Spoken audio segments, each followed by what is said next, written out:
Hello everyone. चलो, Tuesday को class नहीं ले पाई मैं बेटा, उसके लिए बहुत सॉरी। इसीलिए मैंने आज वेंसडे है तब भी आज मैंने क्लास रख लिया, क्योंकि ये जो लड़के होते हैं ना, कोई भी उम्र हो, लड़के सारे एक जैसे होते हैं, है ना। मेरा भी बेटा वही हालत है जो बाकी लड़कों का होता है, और वो भी अपना हॉलीडे होमवर्क लास्ट मोमेंट में और लास्ट डे करता है, और उसके साथ बैठना पड़ता है, वरना उसको समझ में नहीं आता कि करना क्या है। और जब मैं डांटती हूँ तो उसका कि मुझे बैठना पड़ता है, क्लास छोड़ना पड़ता है, तो हिज आंसर इज कि सारी मम्मी कराती है। ठीक है, इसका मतलब है कि मैं कोई एक्सेप्शन नहीं हूं और कोई मैं बहुत बड़ा काम नहीं कर रही हूं उसको हेल्प करके। तो घर की मुर्गी दाल बराबर, मेरी हालत मेरे घर में बिल्कुल वैसे ही है। चलिए, हम लोगों ने 130 तक कर लिया था इडियम्स एंड फ्रेजेस, और उसके आगे चलते हैं। पेज नंबर हमारा 131 था।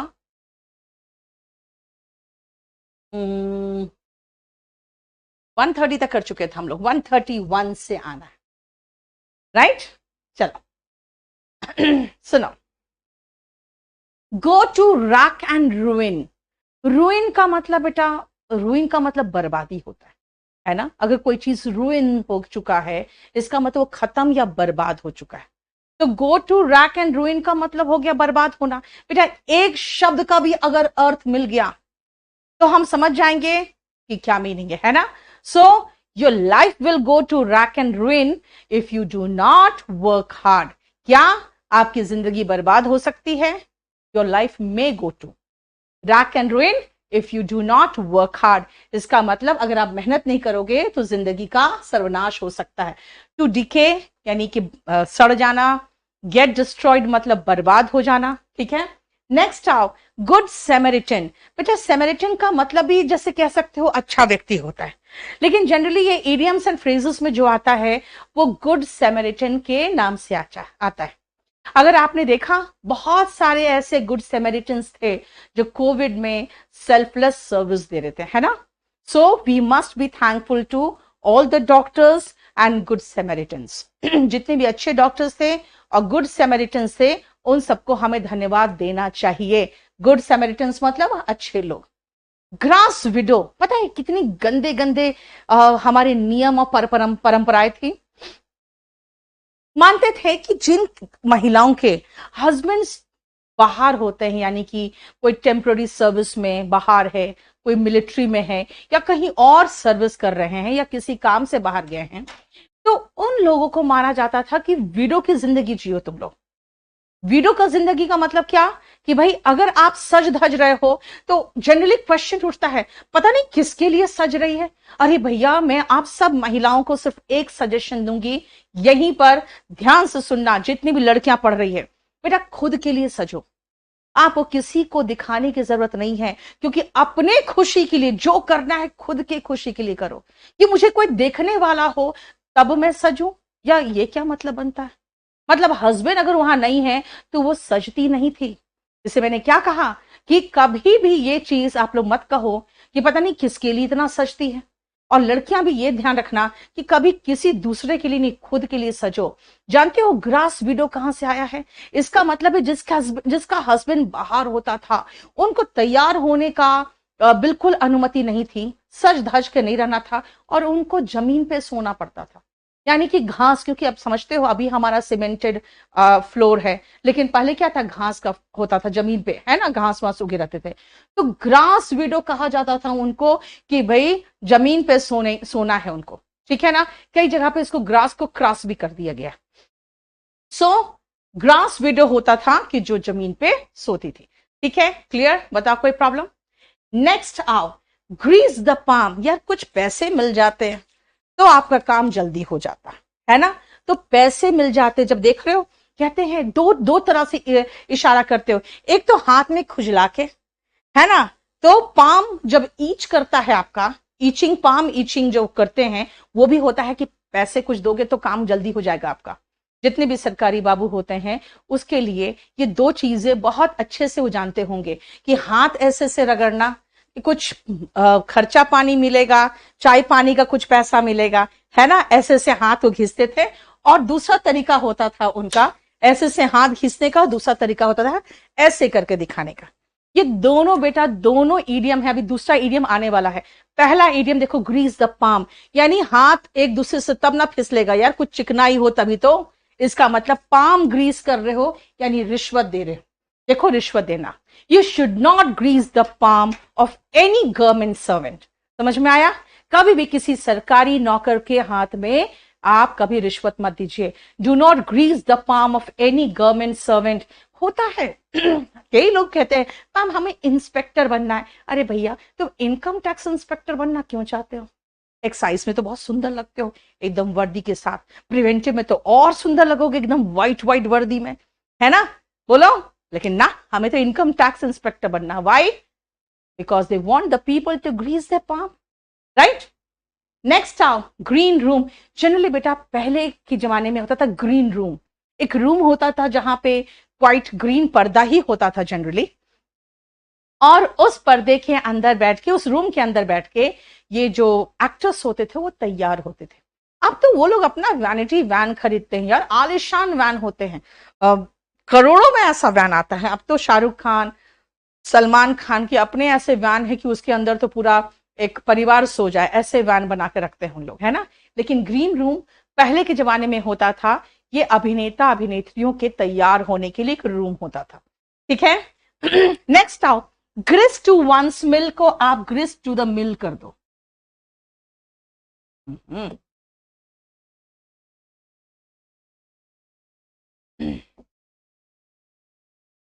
एक सेकेंड बेटा, ये ग्रिस टू द मिल कर दो। ग्रिस्ट का मतलब ही होता है फायदेमंद। ठीक है? ग्रिस टू द मिल का मतलब होता है फायदेमंद साबित होना, something that can be used for one's advantage.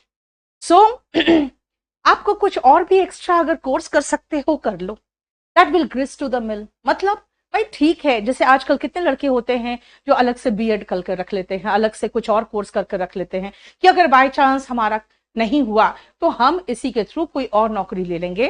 That will grist to the mill, इसका मतलब फायदेमंद साबित होगा, है ना? कई बार सो कहते हैं सेकेंड ऑप्शन खोल के रखना। अगर many times you have some option in hand because you want to that course to be advantageous when you do not get a job, that will grist to the mill. Clear? बोलो, कोई problem यहां तक? Monica most welcome. मैं तो कहती हूँ यार batch वाले आके यहाँ कर लो, लेकिन तुम लोग ना, हमें तो वहीं पढ़ना है ना? हमने पैसे दिए, हम फ्री में क्यों पढ़े? स्पोकन का बुक बेटा, अब देखो मैं आपको एक चीज बताऊं, दिल्ली में लॉकडाउन जो बढ़ा था ना वो एक एक सप्ताह करके बढ़ा है, और हमने कोशिश की थी लॉकडाउन में किसी तरह छपवा लूं, लेकिन बेटा ना लेबर्स अवेलेबल था, ना ही प्रिंटिंग प्रेस अलाउड था फंक्शन करने का।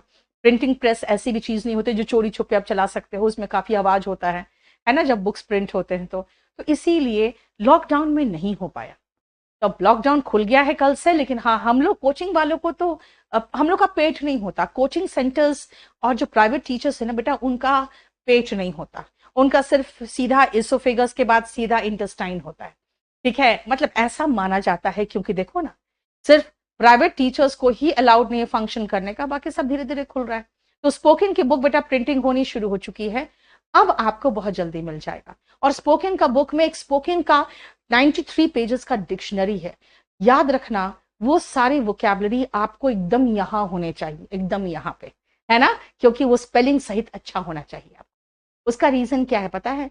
वो स्पेलिंग, वो वर्ड्स आप स्पोकन में इस्तेमाल करते हो यार, ये सब नहीं करते हो। ये सब एग्जामिनेशन पॉइंट ऑफ व्यू से बहुत इंपॉर्टेंट है, और अगर ये सारे सेंटेंसेस आप इस्तेमाल करने लगो तब तो इसका मतलब इंग्लिश का लेवल आपका हाई हो गया। समझ में आया? जैसे मैंने कहा, you should not grease the palm of the government servant. अगर आप स्पोकन जनरल करोगे तो कहोगे यू शुड नॉट गिव क्या हो गया? आ ठीक है, एक सेकेंड यार।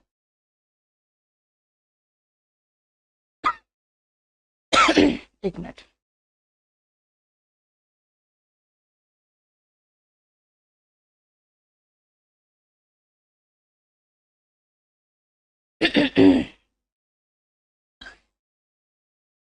You should not bribe the government servant हो गया, ठीक है। ग्रीस द पाम का मतलब हो गया ब्राइब समवन, देखो लिखा होगा टू ब्राइब, ठीक है। क्लियर, बताओ इस पेज को। चलो बेटा, जो आप स्पोकन की बात पूछ रहे थे, स्पोकन मेरा 16 जून को नया बैच आ रहा है। Spoken is very much different from competitive exams. इसमें हम आपको बोलना सिखाते हैं, इसमें हम लोग वो सेंटेंसेस सिखाते हैं जो सेंटेंसेस आप रियली में यूज करोगे। जैसे मैंने आपको एक एग्जाम्पल दिया, ठीक है, एक एग्जाम्पल दिया आपको, क्लियर, कि you do not grease the palm, you should not grease the palm के बदले में हम लोग अगर जनरल इंग्लिश बोलेंगे तो कहेंगे यू शुड नॉट ब्राइब, ठीक है। अब आओ नेक्स्ट, हेल्सियन डेज। ध्यान से देखो बेटा, हेल्सियन डेज क्या होता है, सुनो ध्यान से। ये एक स्टोरी है जो माना जाता है कि ऐसा माना जाता है, जो सेलर्स होते हैं ना, इन लोग के बीच में बहुत सारे ऐसे अंधविश्वास फैले रहते हैं। तो जो सेलर्स होते हैं, जो नाविक होते हैं, जब वो देखते हैं एकदम सी शांत है, बिल्कुल एकदम कुछ भी उथल पुथल नहीं है, तो वो ये मानते हैं कि जो एक काल्पनिक पंछी जिनको ओरिजिनल मानते हैं कि हाँ है, उसको हेल्सियन कहते हैं। हेल्सियन ऐसे पंछी है जो कहते हैं अपना अंडा सी के लहरों पे देती है, यानी समुद्र के लहरों पे ही अंडा देती है, ठीक है। हालांकि मैंने कह दिया ये सब सिर्फ एक तरह का सुपरस्टिशन है, यानी कि अंधविश्वास है। तो जब वो अंडा देती है ना सतह पे, तो कहते हैं जो सी का भगवान है, यानी सी गॉड जो है, सी गॉड ये सोचता है कि अरे मैं ज्यादा तेज लहरें मारूंगा तो ये अंडे तो फूट जाएंगे, इसलिए सी गॉड क्या करता है, बिल्कुल शांत कर देता है, सी को शांत कर देता है। तो इसी कहते हैं कि हेल्सियन डेज है, मतलब एकदम शांत है। अब इससे बना हुआ इडियम क्या है, हेल्सियन डेज। हेल्सियन डेज का मतलब होता है खुशखबर दिन, खास कर जानते हो इसको यूज करते हैं पास्ट डेज के लिए, है ना। तो क्या करते थे उस समय, तुम करते क्या थे, nothing, I just enjoyed my halcyon days, है ना। इसीलिए अभी देखते हो कितना चिंता फिक्र है आपको, मैम सीजीएल कब होगा। बेटा जब कोरोना कम होगा तो सीजीएल का डेट निकाल देगा, आपसे पूछ के थोड़ी निकालेगा, तब अफरा तफरी मचेगी। इसलिए कह रहे हैं बेटा पढ़ाई अभी जारी रखो, ठीक है। तो अभी बहुत टेंशन आपको, लेकिन जब आप 12th कर रहे थे, जब 10th कर रहे थे, जब उसके पहले क्या था, I enjoyed my halcyon days, मतलब पीसफुल लाइफ थी, कोई पंगा नहीं था लाइफ में, कुछ भी टेंशन नहीं था। I just enjoyed my halcyon days. समझ में आ रहा है, क्लियर। बेटा बैंक पीओ अंडरस्टैंडिंग बेस्ड होता है, ये ध्यान रखना। जैसे बैंक पीओ में ज्यादा से ज्यादा प्रीवियस क्वेश्चन पेपर्स करना, अगर आप अफोर्ड कर सकते हो तो मेरा एक बैच ले लेना, बिल्कुल कॉन्सेप्ट क्लियर हो जाएगा। और अभी मेरा आने वाला है बैच नंबर 18 15 तारीख को, ठीक है। Next is hammer and sickle. Hammer and sickle आप देखोगे जो कम्युनिस्ट होते हैं ना बेटा, कम्युनिस्ट का एक झंडा होता है लाल रंग का, उसमें एक हैमर बना होता है, एक हथौड़ा बना रहता है, और एक सिकल, सिकल देखते हो, सिकल का इस तरह का साइन रहता है ना, ये सिकल शेप जो होता है इस तरह का रहता है, ऐसे बना रहता है, ठीक है, जिससे आप फसलों की कटाई करते हो, है ना। तो वो सिकल होगा, एक हैमर होगा, हैमर मतलब हथौड़ा।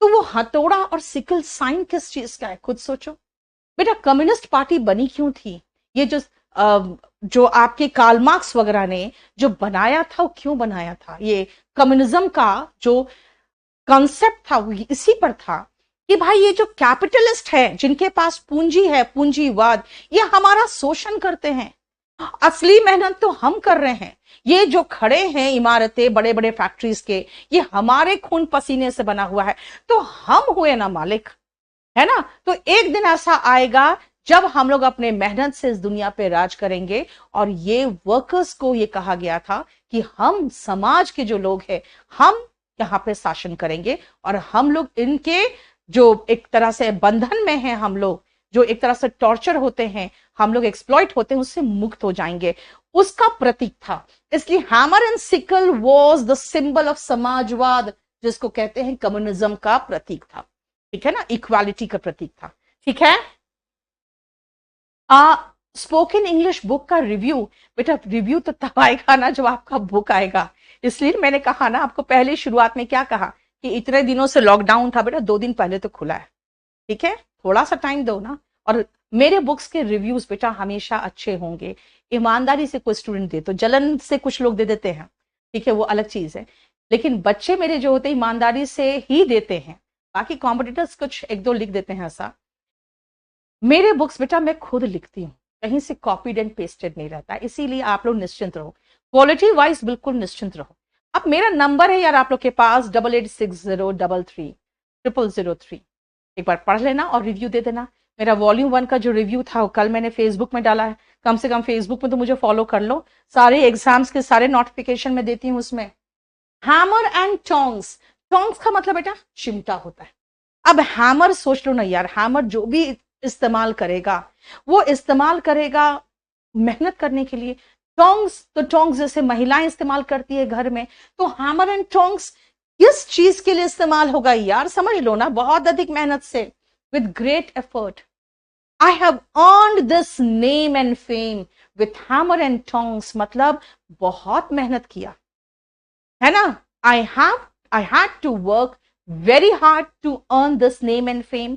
तो उसी को अगर मैं ईडियम एंड फ्रेज में लगाना चाहूं तो क्या कहूंगी, I earned my money with hammer and tongs, मतलब बहुत अधिक मेहनत से मैंने ये पैसा कमाया।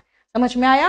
हैंड एंड ग्लव विथ, सुनो ध्यान से, हैंड एंड ग्लव विथ इसका मतलब बेटा अच्छे सहयोग को काट के आप लिख दो 60 गांठ में।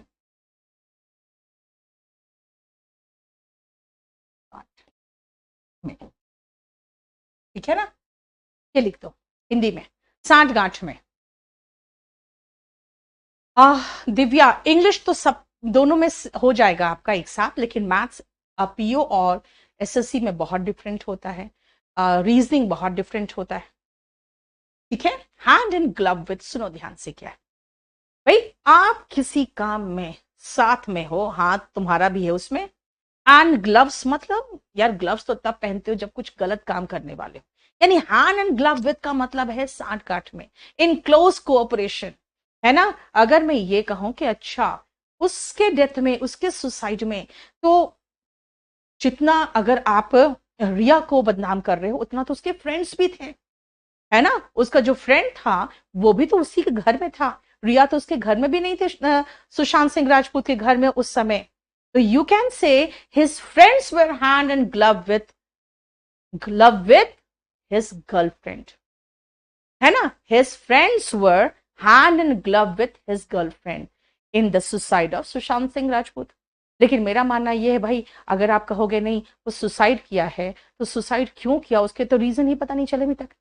लेकिन आप कहोगे ना ना रिया का ही नहीं, उसके दोस्तों का भी ये भी गलती थी, उसके दोस्त भी इसमें शामिल थे, तब आप क्या कहोगे, तब कहोगे दोनों के बीच में 60 गांठ था। His friends were hand and glove with his girlfriend. लेकिन मेरा मानना है you should not jump to any conclusion. What is the meaning of jump to any conclusion, किसी कंक्लूजन पे नहीं आइए तुरंत, wait for the CBI inquiry investigation result, है ना। इसीलिए सीबीआई का इन्वेस्टिगेशन रिजल्ट का इंतजार करिए, ठीक है। हैंग बाय अ थ्रेड, एक धागे से लटका हुआ। अब सोच समझते हो, एक धागे से लटका हुआ, भाई धागा टूटा वो फूटा, राइट। अगर किसी के आप हेल्थ के बारे में पूछ रहे हो, यार सुना था उसको कोविड हो गया था, क्या हालत है उसका, उसकी हालत क्या है, तो कहोगे his life hangs by a thread. इसका मतलब यार जान बिल्कुल एक थ्रेड से लटकी हुई, कब जाएगा कब खत्म कुछ पता नहीं। इसका मतलब क्या हुआ, इन अ रिस्की सिचुएशन, बहुत नाजुक स्थिति में होना। जैसे मैंने कहा कि भाई कोविड हुआ था, उसे क्या हाल है उसकी, तो अब क्या कहोगे, his life hangs by a thread, his life is hanging by a thread. इसका मतलब भाई एक धागे से लटका है, कब क्या खबर आएगी कुछ पता नहीं। समझ में आया। हार्ड नट टू क्रैक, नट समझते हो, चलो एक वॉलनट ले लो, है ना। वॉलनट का मतलब अखरोट, राइट। तोड़ने की कोशिश करो नहीं टूटेगा। एक मूंगफली ले लो, तोड़ने की कोशिश करो, वो भी तो नट ही है, आराम से टूट जाएगा, है ना। ग्राउंड नट जिसको कहते हैं, मूंगफली को, आराम से टूट जाएगा। लेकिन कहोगे वॉलनट भाई it is a hard nut to crack. अगर इस एग्जाम की बात अगर मैं कहूं, यार ये एग्जाम तो बहुत डिफिकल्ट है, इसका सिलेबस देखो कितना है, it will be a hard nut to crack, है ना। अगर आपको लगता है कि बहुत डिफिकल्ट एग्जाम है तो क्या कहोगे, it is a hard nut to crack. लेकिन बेटा कई लोग कहते हैं ना कि ma'am I have cracked the exam, बेटा गलत इंग्लिश है। You don't crack the exam. Exam कोई नट थोड़ी है जो क्रैक कर लिया। तो कहते नहीं मैम आपने तो कहा था हार्ड नट टू क्रैक। भैया मैंने ये ईडियम यूज किया है, एग्जाम के साथ नट यूज नहीं कर लिया था मैंने। I have passed the exam या I have cleared the exam होता है, I have cracked the exam गलत है। ठीक है। अतुल अटल मिश्रा, बेटा कंपल्सरी इंग्लिश में हम आपको ट्रांसलेशन सिखाते हैं ताकि आप इंग्लिश के सेंटेंसेस बनाने की आप कोशिश कर सको। स्पोकन में आसान सेंटेंसेस होते हैं और जो कंपल्सरी इंग्लिश में होते हैं थोड़े डिफिकल्ट सेंटेंसेस होते हैं, लेकिन टेंस तो सेम ही होगा। तो मैं कंपल्सरी इंग्लिश में डिफिकल्ट सेंटेंसेस का ट्रांसलेशन सिखाती हूँ, ऐसे, प्रेसी, कॉम्प्रीहेंशन, लेटर राइटिंग, ये सब कराती हूँ, और स्पोकन उसमें इंक्लूडेड रहता है। एसएससी वगैरह से रिलेटेड इंग्लिश स्पेशल जो बैच है उसमें पूरा ऑब्जेक्टिव एग्जाम्स होते हैं, जिसमें SSC, bank PO, CDS, NDA, air force है ना, DSSS, ये सारे एग्जाम्स होते हैं। तो ये दोनों बिल्कुल अलग है। कंपल्सरी इंग्लिश में मैं आपको लिखना सिखाती हूँ कि कैसे आपको टेंस और वोकैबुलरी सब मिला के सही लिख सको। ठीक है। और इसमें मैं आपको डिफरेंट ये एग्जाम, अब बताओ ये सब चीजें ये कभी आप अपने स्पोकन में इसमें से 40 से ज्यादा कभी इस्तेमाल नहीं कर पाओगे। 350 है लेकिन इसमें 40-50 से ज्यादा कभी अपनी लाइफ में इस्तेमाल ही नहीं करते। राइट। तो मैंने क्या कहा था अभी, example, I have cleared the exam, I have cracked the exam नहीं होगा। हाँ, एग्जाम से रिलेटेड मैं कहूंगी यार ये एग्जाम ऐसे ही क्रैक कर लोगे तुम, ये गलत है।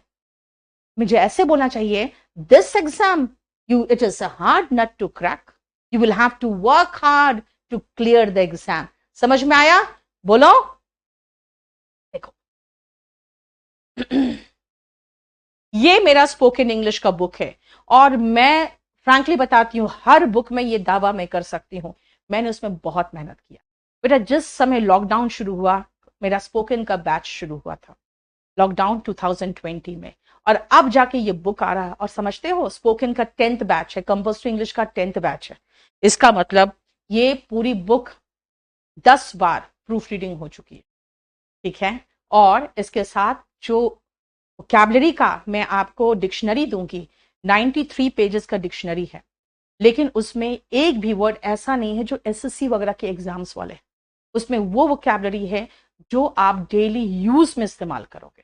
ठीक है। साथ ही साथ हर चैप्टर पे, हर टेंस पे दुनिया भर के प्रैक्टिस सेंटेंसेस हैं प्रैक्टिस करने के लिए, और आप लाइफ में जितने तरह के सेंटेंसेस यूज कर सकते हो वो सब इसमें। ठीक है। ये करीबन 450 पेजेस का है। अब आओ next, haul over the coal. बेटा खाली हॉल का मीनिंग लिखोगे ना तो इसका मतलब होता है घसीटना, टू ड्रैग। कभी अगर खाली हॉल का मीनिंग आ जाए, HAUL, तो इसका मतलब होगा घसीटना। लेकिन हॉल ओवर द कोल्स, क्या घसीट के कोयले के ऊपर ले जा रहे हो? मैंने क्या कहा था, इडियम्स एंड फ्रेजेस में एक छिपा हुआ अर्थ होता है, and that is the meaning of the idiom. So haul over the coal, बुरी तरह से डांटना, फटकारना, बहुत गंदे तरीके से, है ना। So my boss hauled me over the coals. क्यों? Because I came late. बहुत गंदे से उसने मुझे डांटा, फटकारा, इसीलिए कोसना को छोड़ के डांटना कर दो। ठीक है। To take to task, to reprimand, to scold. अपनी किताब लेके बैठे हो ना, लिख लो। ठीक है। बेटा स्पोकन फ्लिपकार्ट में अभी नहीं है क्योंकि इसकी प्री बुकिंग चल रही है। ठीक है। Have finger in the pie, to have finger in the pie मतलब भाई अगर किसी पाई को सब लोग मिलके खा रहे हो तो सबका हाथ उस पाई में जा रहा है, इसका मतलब किसी काम में शामिल होना। हाफ फिंगर इन द पाई, किसी कार्य में शामिल होना। अगर मैं कहूंगी आपको पता है वो लोग एक प्रोजेक्ट पे काम कर रहे हैं, आप कहोगे ma'am I have my finger in the same pie, मैं भी उसमें शामिल। So if you have the finger, if you have your finger in the pie, इसका मतलब है उस कार्य में शामिल होना, उसी कार्य में आप भी इंक्लूडेड है, to be involve in something. ठीक है। हैव वंस हैंड्स फुल, अगर मुझे केडी लाइव से आएगा मैम एक बैच और ला रहे हैं और आपको लेना होगा, मैं कहूंगी no I can't take any more batch, I have my hands full. समझ में आया? मुझे जबरदस्ती ये लोग एक एक बैच देते चले जाते हैं। मैं कहती हूँ यार पहले ये तो ढंग से खत्म कर लूं। तो उनका कहना है कि मैम आपने कहा था 6 महीने, 6.5 महीने हो गए। बेटा याद रखना, जब मैं पढ़ाती हूँ बिल्कुल तल्लीन होकर पढ़ाती हूँ। और आप कहोगे मैम इतने क्लास हो गए, इतने घंटे हो गए। बेटा घंटे गिन के पूजा नहीं की जाती, ये समझते हो ना? हाँ, गिन के, जो मुझे कहते हैं ना 108 बार आपको ये माला में 108 बार फेरना। मेरा तो ध्यान उस माले पे ही रहता है और उस मोती पे ही रहता है। यार वो कहीं धागा खत्म तो नहीं हो गया, मैंने दोबारा तो शुरू नहीं कर दिया। I just don't know why counting क्यों जरूरी है, मुझे नहीं पता चलता है। इसे कहते हैं गिन के पूजा नहीं करते। तो चलो वहां पे जो पंडित जी बोलते हैं वो करना जरूरी होता है। वो कहते हैं आपको 108 बार बोलना है, तो वही मैं 108 बार बोलती हूँ, है ना। लेकिन जब मैं पढ़ाती हूँ बेटा, तो मैं घंटे गिन के नहीं पढ़ाती हूँ। इसीलिए एक बार अगर क्लास कर लोगे तो फिर आपको दोबारा करने की जरूरत नहीं पड़ेगी। आ जाओ। हाँ, वंस हैंड्स फुल। मैंने क्या कहा, केडी लाइव वाले मुझे जब तब बैच देते रहते हैं। मैं कहती हूँ no, I can't take any more batch, I have my hands full. यानी कि मेरे हाथ भरे हुए हैं, मतलब मेरे पास बहुत काम है। ठीक है, काम की कमी, काम ऐसे लिखना, भरपूर काम होना, भरपूर काम पास में होना, टू बी कंप्लीटली ऑक्यूपाइड। समझ में आया? नरेशन, आकांक्षा, बस इसको खत्म करने दो। इडियम्स एंड फ्रेजेस ये चैप्टर खत्म करके हम नरेशन शुरू करेंगे। ठीक है। हाँ, वंस वे। अगर आप आके यहाँ पे मान लो हमारे इंस्टीट्यूट में एडमिशन लिया है ना, और उसके बाद क्लास में बैठ के हा हा ही कर रहे हैं, तो मैं क्या डांटूंगी गुस्से में? मैं कहूंगी you can not have your own way in the classroom. समझ में आया? क्लासरूम में तुम्हारी नहीं चलेगी। You can not have your own way in the classroom. Have one's way. One's way मतलब आपको बोल रही हूं तो योर वे, मेरे लिए होगा तो माई वे। इसका मतलब क्लासरूम में तुम्हारी नहीं चलेगी अपनी इच्छा के अनुसार, द वे वन वॉन्ट्स। अब क्लास में हा हा ही करोगे, आई can not allow this. You can not have your own वे। ठीक है, क्लियर? बोलो कोई problem? Have several irons in the fire. देखो बेटा ये कहां से बना है, ध्यान से सुनना। सुनो, several irons in the fire कैसे बना है ये देखो। आप देखते हो जो लोहार होते हैं, ब्लैक स्मिथ कहते हैं उसको, है ना। लोहार को देखोगे तो वो क्या करते हैं, वो अपने लोहे जितने आयरन होते हैं, जितने छड़े होती है जिन पे उनको काम करना रहता है, वो सारा का सारा उसमें चूल्हे में डाल के छोड़ देते हैं। ठीक है ना। नवीन बिल्कुल ले सकते हो आराम से बेटा, जो मेरा बैच खत्म होता है वही तो वीओडी बैच होता है। ठीक है, केडी लाइव ऐप को डाउनलोड करो और खरीद लो। वो क्या करते हैं ना, जितने आयरन चूल्हे में डालें बेटा, सब पर उनको काम करना है ना। तो इसका मतलब कई आयरन डाल दिए, इसका मतलब दिन भर उसी में लगा रहेगा, क्योंकि गर्म होगा तो उस पर तो आपको काम करना है, वरना गर्म क्यों कर रहे हो, राइट। तो इसका मतलब होता है आयरन इन द फायर, मतलब जो काम हाथ में हो। तो सेवरल का मतलब कई, several iron in the fire का मतलब कई काम हाथ में। अगेन फिर मैं वही एग्जांपल दूं, जब अगर मुझे केडी लाइव ने कहेगा कि प्लीज एक और बैच ले लो, मैं कहूंगी I can not take any more batch, I have several irons in the fire. मेरे हाथ में कई